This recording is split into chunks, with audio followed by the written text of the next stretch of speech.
أعوذ بالله السميع العليم من الشيطان الرجيم بسم الله الرحمن الرحيم السلام عليكم ورحمة الله وبركاته الحمد لله رب العالمين وبه نستعين على أمور الدنيا والدين والصلاة والسلام على أشرف الأنبياء والمرسلين وعلى آله وأصحابه ومن تبعهم بإحسان إلى يوم الدين أشهد أن لا إله إلا الله وحده لا شريك له وأشهد أن محمدا عبده ورسوله رب اشرح لي صدري ويسر لي أمري واحلل عقدة من لساني يفقه قولي قالوا سبحانك لا علم لنا إلا ما علمتنا إنك أنت العليم الحكيم ولا حول ولا قوة إلا بالله العلي العظيم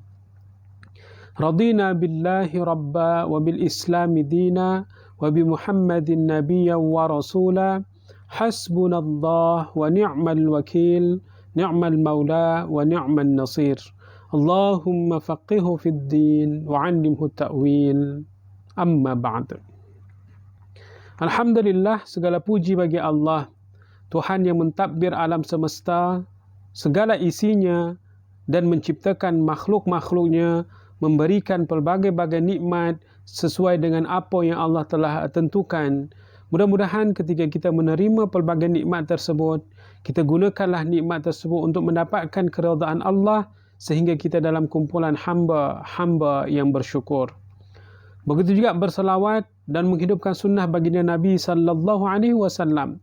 Dengan membanyakkan berselawat dan menghidupkan sunnah-sunnahnya, mudah-mudahan kita semua layak mendapatkan syafaat baginda Nabi sallallahu alaihi wasallam nanti di yaumil akhir. Amin ya rabbal alamin. Alhamdulillah, apa kabar jemaah surau Al-Ulum Kota Damansara yang dirahmati oleh Allah Subhanahu wa taala, dan umumnya kepada seluruh muslim-muslimat dimanapun anda berada.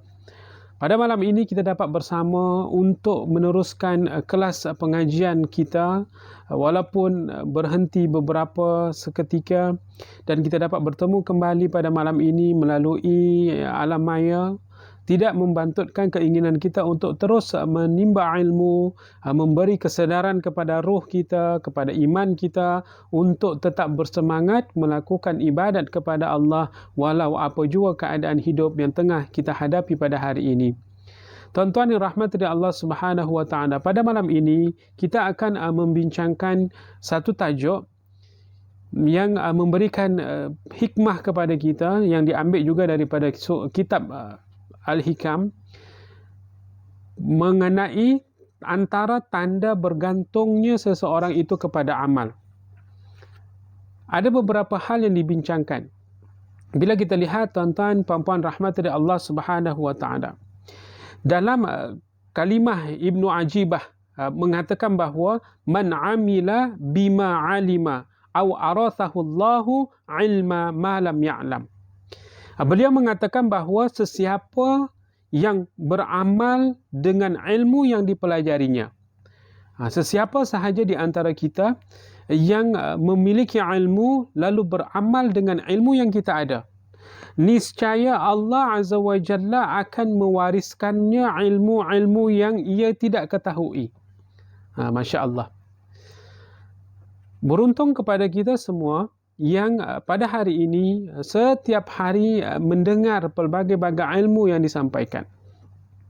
Bagi sesiapa yang mendengar kuliah, sama ada ia berbentuk online ataupun bacaan-bacaan yang dia baca, semakin bertambah ilmu yang dia ada, dan keinginan untuk melakukan amal kepada Allah Azza wa Jalla semakin besar. Dengan masa yang sama, Allah Azza wa Jalla akan mengajarkan kepadanya ilmu-ilmu yang bahkan ia tidak ketahui. Kerana keterujaan itulah yang membuatkan seseorang bertambah keinginannya untuk beramal. Ya, keinginan itu yang diilhamkan oleh Allah Azza wa Jalla. Ini beruntung bagi sesiapa yang banyak sangat membaca, mendengar kuliah, mendengar pelbagai-bagai pengajian dan dia mahu beramal. Allah Azza wa Jalla akan meletakkan satu ilmu yang baru, yakni keinginan yang baru untuk dia beramal dengan amalan-amalan yang menambahkan kedudukan akhiratnya. Namun pada masa yang sama ketika kita bincangkan bagaimana keadaan seseorang itu yang apabila bergantung kepada amal, tandanya bergantung kepada amal, adakah baik ataupun sebaliknya? Jadi apa yang perlu ada pada kita ketika kita seorang yang bergairah untuk melakukan amal, sehingga amal tersebut betul-betul menjadi benteng yang kukuh kepada kita ketika kita bertemu dengan Allah.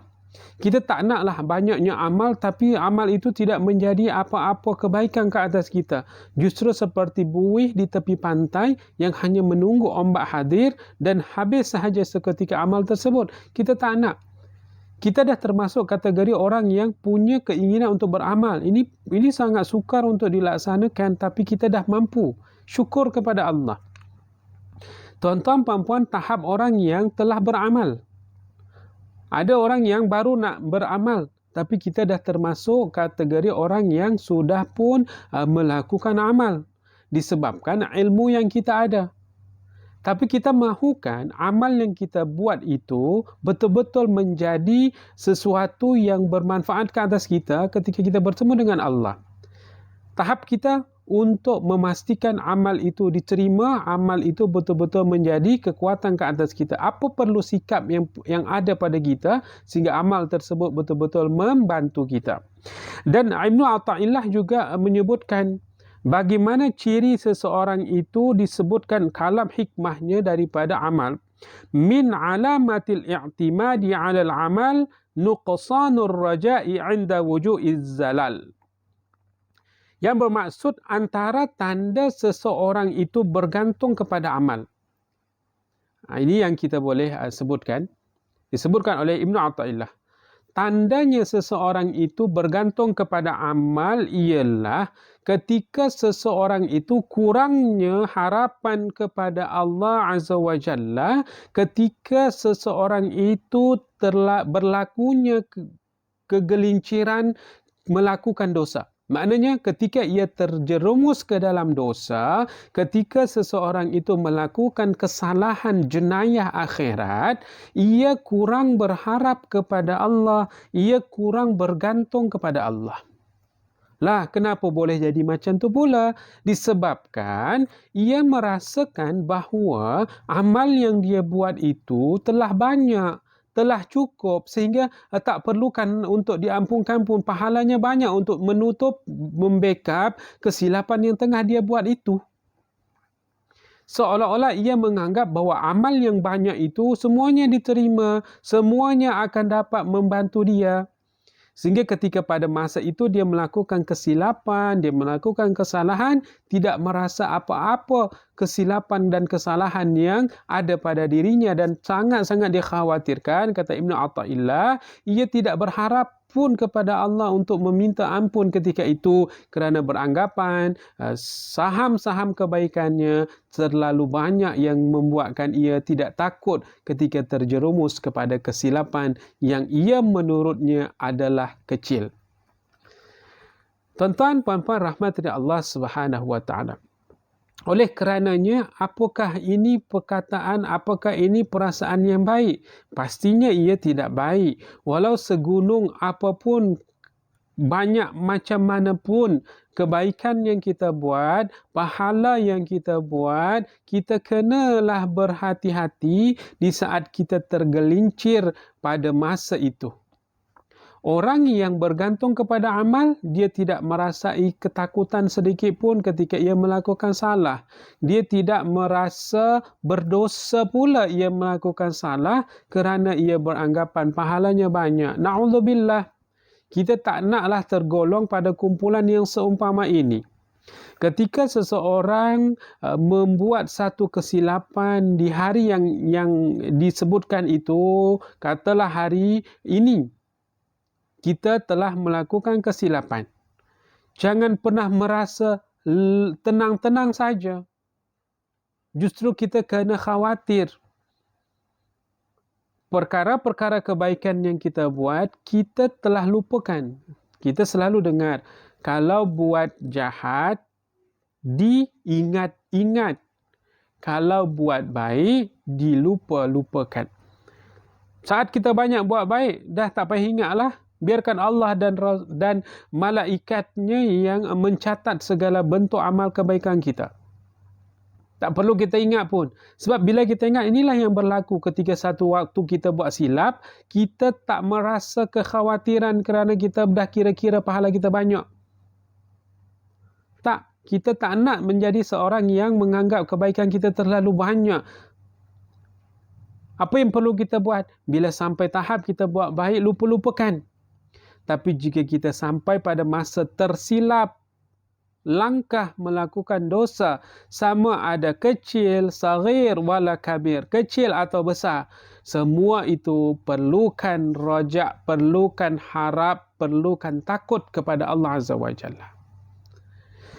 Dan pada kalimah Ibnu Athaillah tadi ada beberapa kalimah yang dibincangkan. Contohnya i'timad, iaitu pergantungan kepada sesuatu.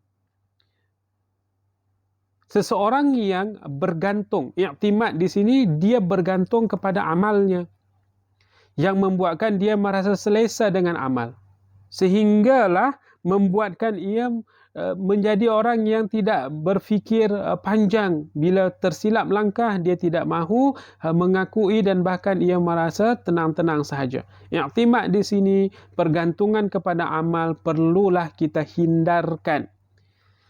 Bukan kita berhenti beramal, bukan. Amal memang kena diteruskan.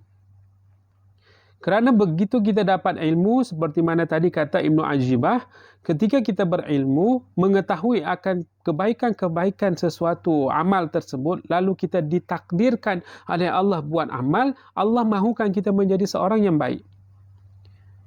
Tapi dalam masa yang sama, keinginan mengingat kebaikan yang kita buat adalah satu perkara yang perlu kita hindar. Kerana pada saat kita terjerumus kepada kesalahan, kita akan menjadi insan yang sedar diri bahawa kita perlukan Allah untuk mengampuni kita. Walau sebanyak apapun kebaikan yang pernah kita buat, bila sampai satu tahap kita tersalah, mengakulah di hadapan Allah Azza wa Jalla. Pengakuan ini tidak membawa kita kepada menjadi seorang yang hina. Justru ketika kita melakukan kesilapan dan kesilapan itu kita akui, Allah Azza wa Jalla akan terus mengampuni kita, akan terus mencintai kita, akan terus membimbing kita menjadi generasi yang beristiqamah melakukan kebaikan-kebaikan yang ada di dalamnya.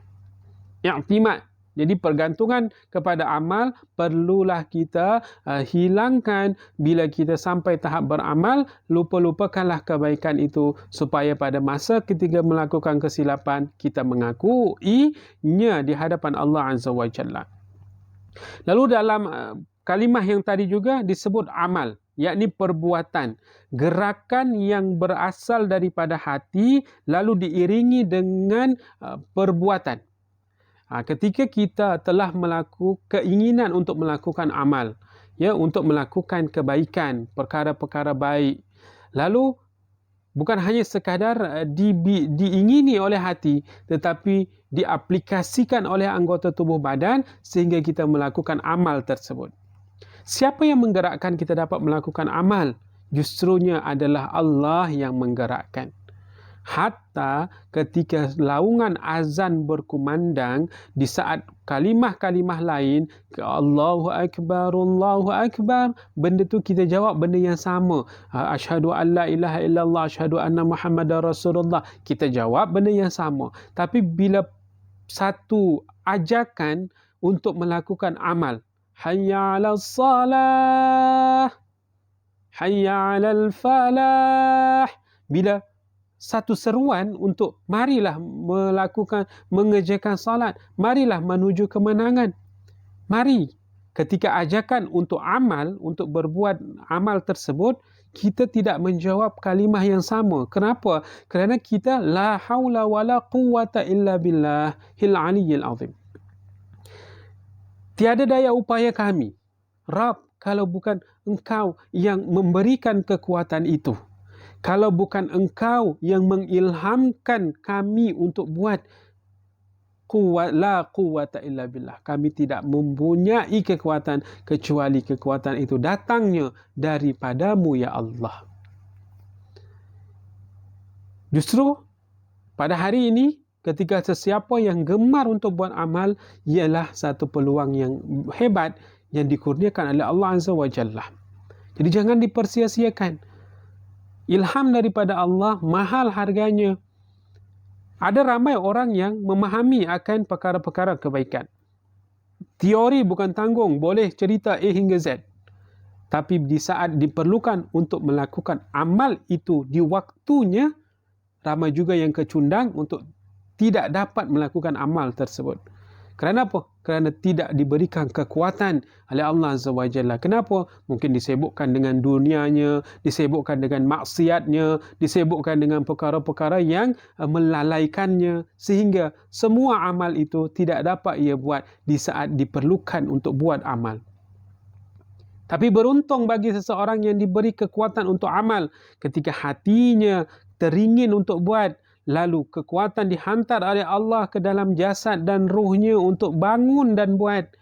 Jangan dicederakan amal tersebut semata-mata untuk menganggap bahawa kita adalah orang yang banyak amal, sampai tahap di saat kita melakukan kesilapan, kita tidak merasa apa-apa salah di hadapan Allah. Ini yang dikhawatirkan. Jadi bagi sesiapa orang-orang yang melakukan kebaikan, dan ketika ia terus-menerus melakukan kebaikan, jangan diingat-ingat kebaikan kita. Biar kerjanya malaikat yang mencatat, biarkan Allah yang menyaksikan, biarkan jasad tubuh badan kita menjadi saksi di hadapan Allah nanti kebaikan yang kita buat.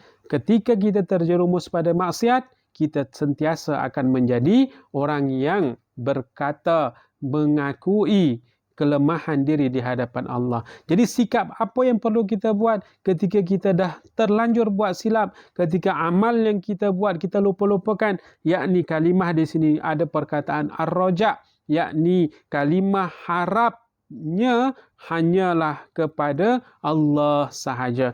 Pengampunan dosa, keinginan agar Allah mengampunkannya di saat ia melakukan kesalahan, di saat ia telah terjerumus kepada lembah kemaksiatan, di saat itu rojaknya orang yang berharap kepada Allah Azza wa Jalla.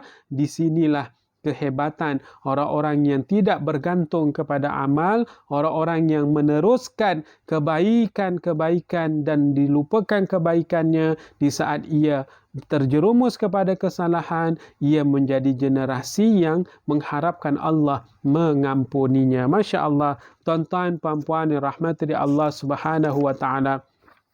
Oleh karenanya, apa yang perlu juga kita buat, ya, apa yang perlu kita buat ketika seseorang memberikan kategori yang menjauhkan diri daripada seseorang yang berharap kepada amal. Dalam kehidupan ini, ya, kita lihat ada orang yang kategori beramal, kategori yang mengingat amalnya, kategori yang tidak beramal dan bahkan tidak mengingat apa-apa pun amal kerana ia tidak buat amal. Lalu dipecahkan pada pembahagian manusia. Pembahagian manusia di sini disebut paling tidak ada dua kategori. Yang pertama, manusia yang bergantung kepada Allah Azza wa Jalla. Orang-orang yang bergantung kepada Allah Azza wa Jalla ini disebut orang-orang yang memiliki sifat arifin, muwahhidin, ataupun orang yang mentauhidkan Allah Azza wa Jalla. Orang-orang yang arifin, orang-orang yang bijaksana, yang mengetahui akan perkara-perkara di dunia ini adalah perkara yang ditentukan oleh Allah Azza wa Jalla. Pemiliknya adalah Allah Azza wa Jalla. Sehingga apa jua sekalipun dalam kehidupan, ia tetap berpandukan dengan apa yang Allah mahu untuk dibuat. Begitu ramai kita lihat para orang-orang salih, ya, yang mereka sentiasa menangisi kesilapan yang menurut kita adalah kesilapan yang, ya Allah, kecilnya. Tapi bagi mereka, bila mereka melakukan kesilapan walaupun sekecil zarrah, ia akan meminta kepada Allah Azza wa Jalla beratus bahkan sepanjang hidupnya untuk meminta keampunan daripada Allah. Bagaimana Nabi Adam alaihi salam meminta ampun kepada Allah sampaikan beratus tahun lamanya. Bagaimana keadaan-keadaan orang salih menangisi akan perkara-perkara yang dilewati, walau hanya tertinggal kadang-kadang ba'diyah, qabliyah, salat-salat sunnah. Walau kadang-kadang tertinggal satu ayat Al-Quran, ia menjadi satu kesalahan pada mereka. Menganggap itu satu perkara yang sangat-sangat membuatkan mereka jauh kepada Allah, kepada Tuhannya. Banyak cara mereka dan berharap kepada Allah Azza wa Jalla. Orang-orang yang seumpama ini adalah orang-orang yang bergantung kepada Allah Azza wa Jalla dengan kaedah yang tertinggi kearifannya, ketauhidannya kepada Allah Azza wa Jalla. Dan kita pula tuan-tuan rahmat dari Allah Subhanahu wa taala. Kita boleh cek apakah kita tergolong orang yang bergantung ini kepada Allah, termasuk orang yang arif ataupun orang yang bertauhidkan Allah. Adakah setiap amal yang kita buat itu betul-betul membawa kepada kita menjadi seorang yang terus beramal dan berharap kepada Allah? Atau sebaliknya, amal yang kita buat hanya semata-mata kita hitung, kita kira, kita anggap kita yang terbaik. Ini sama sekali tidak dianjurkan dan bahkan kalau boleh kita tinggalkan. Kerana syaitan yang terlaknat juga pernah menjadi makhluk yang terlalu abid, terlalu banyak amal yang dia buat. Akhir daripada menganggap bahawa ia menjadi orang yang terbaik, terbanyak amal, sampai kerana mengingat dan mengingat terus-terus amal, begitu sampai tahap ia rasa dirinya terbaik, begitu diuji dengan ujian untuk melihat sama ada bergantung kepada Allah hebat atau bergantung kepada amal hebat. Ternyata lebih cenderung kepada amal yang menganggap banyak sampai ujian itu membuatkan ia terpesong dan merasa dirinya terbaik, takbur yang tinggi dan membuatkan Allah Azza wa Jalla memurkai makhluk-makhluk yang seumpama ini. Jadi orang-orang yang bergantung kepada Allah adalah orang yang arif, orang yang bijaksana, orang yang mentauhidkan Allah di atas segalanya. Orang yang beramal, dia dah baik. Tapi orang yang bergantung agar amalannya itu diterima oleh Allah dan agar rahmat Allah mencurah-curah ke atasnya, ini adalah yang terbaik. Jadi pada sesiapa sahaja tuan-tuan puan-puan yang telah pun melakukan amal, telah pun buat kebaikan, berharaplah kebaikan itu menjadi jambatan cintanya Allah, rahmatnya Allah kepada kita, sehingga kita termasuk dalam golongan orang-orang yang bergantung kepada Allah Azza wa Jalla. Namun golongan manusia yang kedua juga ada orang yang bergantung kepada selain daripada Allah. Dia bergantung ni sifatnya apa? Bergantung kepada amal tadi contohnya. Banyak amal, relax je, bila tersalah buat silap sikit tak apa. Bergantung kepada dunia, menganggap bahawa dunia boleh membantunya. Ramai orang-orang yang terlalai, orang-orang yang jahil, yang menganggap hidupnya lama lagi. Dan diabadikan oleh Allah Azza wa Jalla kalimah-kalimah pembesar-pembesar kafir Quraisy yang menganggap bahawa anak pinak mereka, bahawa harta benda mereka, bahawa isteri mereka dapat menjamin kelangsungan hidup mereka dengan cara membangga-banggakannya, menganggap itu akan memberikan kebaikan. Justru mereka yang menganggap selain Allah, bergantung kepada selain Allah, kebanyakan daripada mereka dimurkai oleh Allah Azza wa Jalla. Bila berbangga dengan harta, harta bila mati tak dapat dibawa. Bila berbangga dengan keturunan, keturunan pun tidak akan mahu menemani kita di dalam kubur. sehingga orang yang bergantung kepada selain Allah, mereka dalam kumpulan orang-orang yang lalai, orang-orang yang jahil. Ketika ia bergantung juga kepada sesuatu selain daripada Allah, kebinasaanlah yang akan ia terima. Tuan-tuan, puan-puan, rahmat dari Allah Subhanahu wa taala. Jadi, apakah alamat ataupun tanda-tanda seseorang itu dikategorikan baik ataupun buruk dari amal yang dia buat? Di sini disebutkan tanda-tanda seseorang itu ia akan menjadi baik ataupun buruk.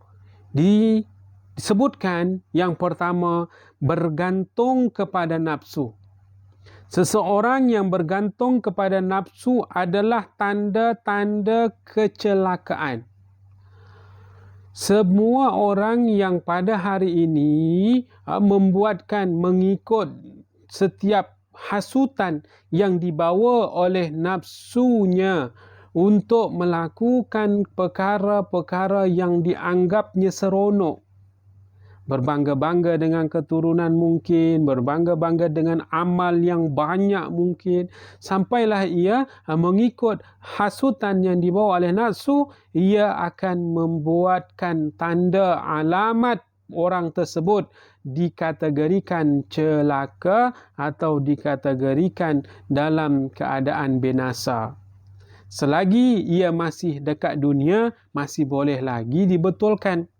Tapi kalau ia tidak dapat mencari jalan pangkal untuk kembali ke pangkal jalan, dia masih teruskan nafsu, membiarkan nafsunya sebagai Tuhan, sebagai pemberikan bisikan-bisikan, kerana ia menganggap ia telah sampai ke kemuncak amal mungkin, ke kemuncak harta, tahta dan sebagainya, sampai ia melupakan bahawa adanya aturan yang perlu dia buat. Ini yang membuatkan seseorang yang mengikutkan hawa nafsunya, ia dalam kategori tanda orang yang akan dicelakai oleh nafsunya sendiri. Dan begitu juga orang yang bergantung kepada amal. Kalau orang yang bergantung kepada amal ni adalah tanda ia tidak tahqiq dengan kegelinciran. Ia tidak menyedari bahawa ia boleh-boleh tergelincir pada waktu dan masa yang tidak disangka-sangka. Kalau ia bergantung kepada amal, macam yang kita sebut tadi, orang ini akan merasa diri cukup.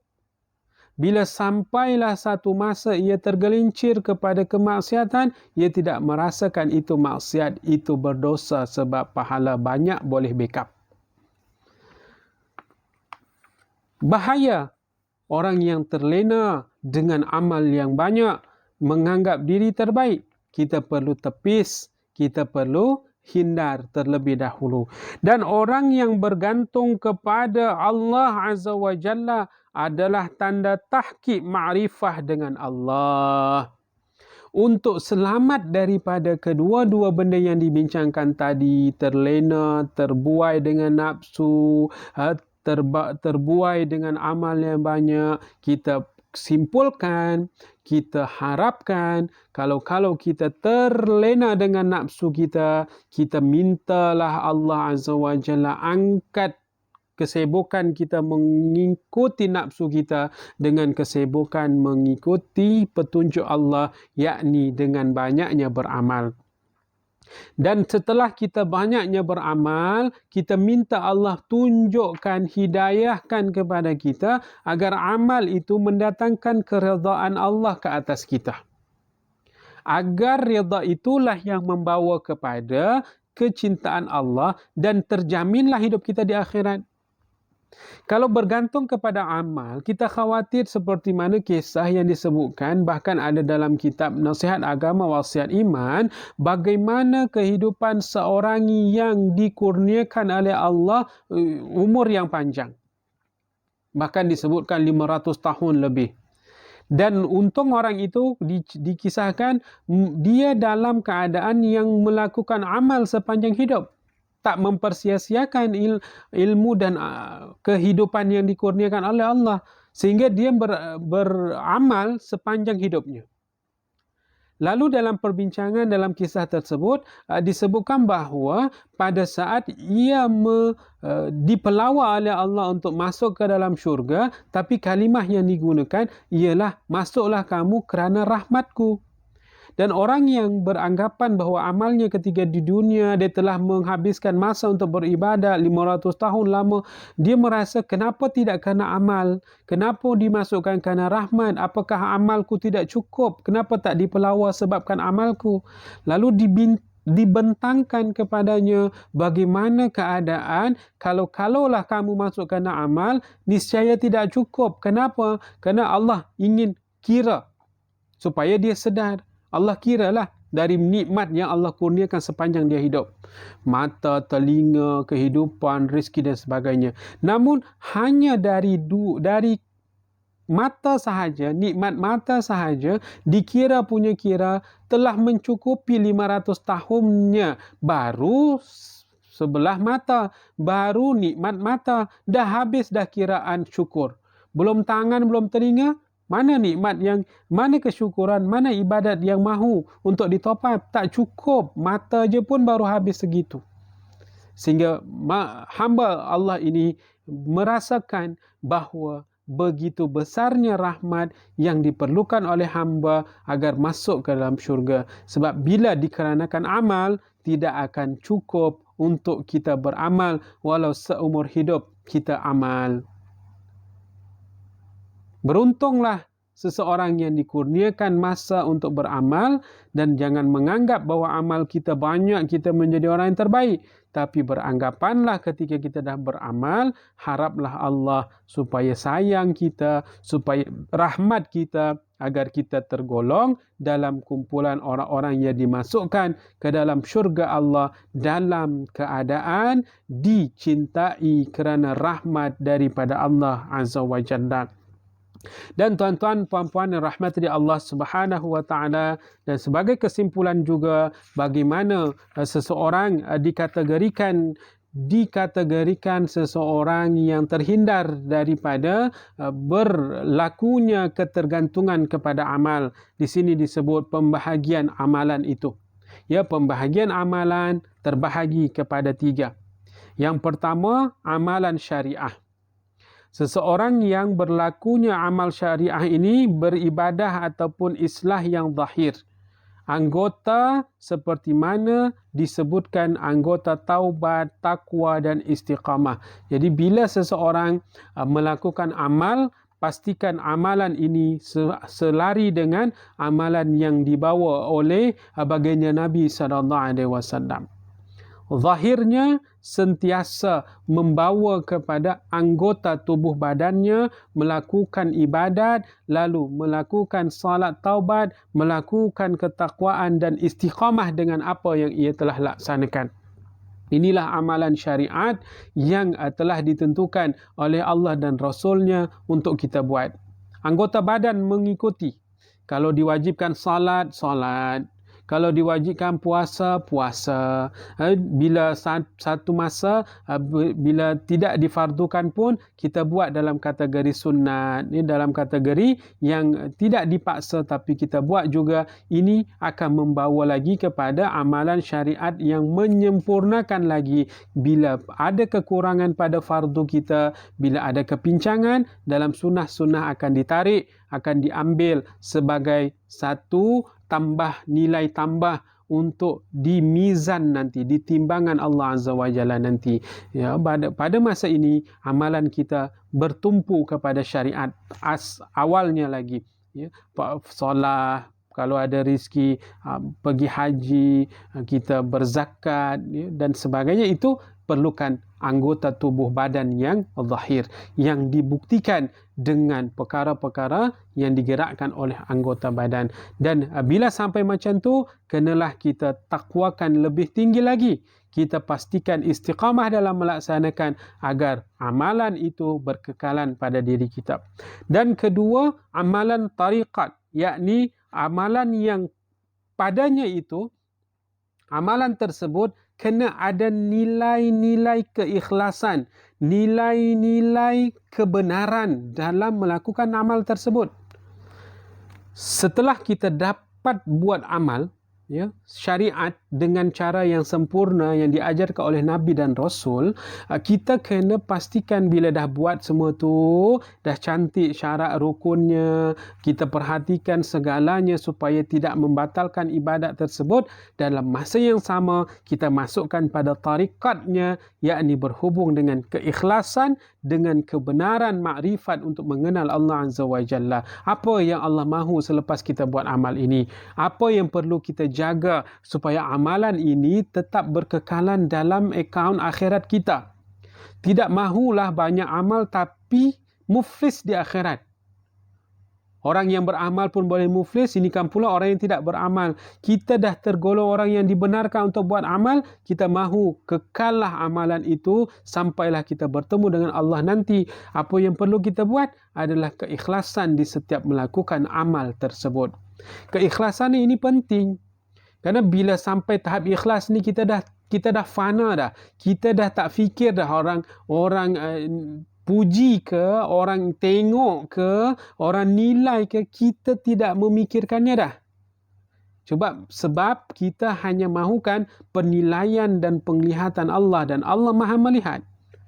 Walaupun kita bersembunyi melakukan kebaikan, tetap ada yang melihat, yakni Allah, malaikat dan anggota tubuh badan kita. Walau tidak kita viralkan satu Malaysia, satu dunia kita buat baik, walau kita tidak war-warkan, kita tidak sebut-sebut, kerana kita tahu setiap amal yang kita buat, kita ikhlaskan kerana Allah, Allah Azza wa Jalla akan menambahkan lagi kecintaan kepada kita. Dan amalan yang terakhir, menyaksikan amalan itu disebut haqiqah, yakni menyaksikan Allah secara sir, secara berada pada diri kita, menganggap bahawa setiap amal yang kita buat Allah memerhati kita, sehingga kan amalan itu akan terserlahlah keikhlasan, akan membawa kepada kita menjadi manusia